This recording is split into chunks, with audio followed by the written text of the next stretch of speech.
نو د قرآن الله رب العزت چنل ورکړل چې فاتو بسوره من مثله د قرآن په شان د کتاب راوړي او د عربو ټول ته پته وو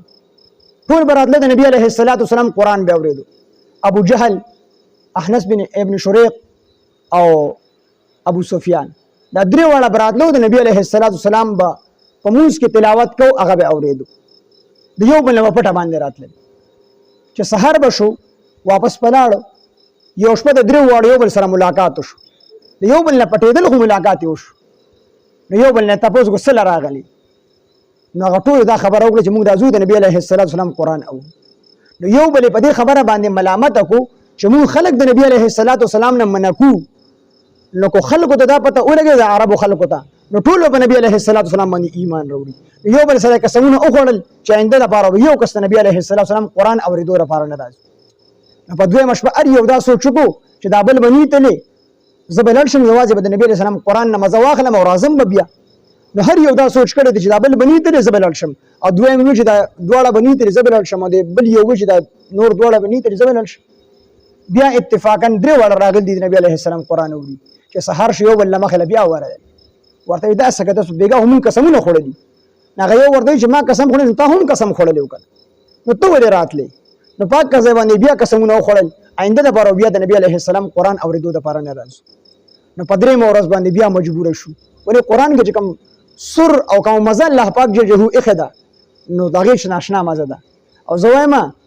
چې یو د قرآن غوندې بهترین او اوچت اعلی درجه والا کتابي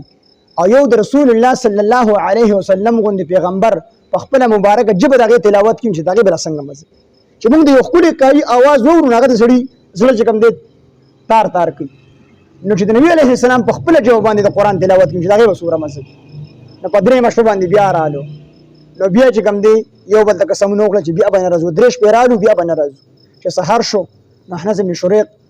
د ټانکوره را واغستا او رومبه ابو سفیان لراغي ابو سفیان رشا خبره براته کې دا راته وایا چې دا پیغمبر علیه الصلاۃ والسلام کوم قرآن وی کوم کلام وی دا کلام د چا دی وی هغه سناسرغون دی چې ما ته پته ده چې دا د الله کلام دی او نبی علیه السلام خپل کلام نه دی دا د الله کلام دی او دا حق کلام دی نو احنس بن شریق وی زم دا گواهی ورکوما چې دا قرآن دا د الله کلام دی او دا حق کلام دی بیا ابو جهل بسې ابو جهل ته ابو جهل سی خبر راته وکا تا ته هم پته ده ما ته هم پته ده خدا راته ووایه چې نبی علیه السلام د کوم قرآن تلاوت کوي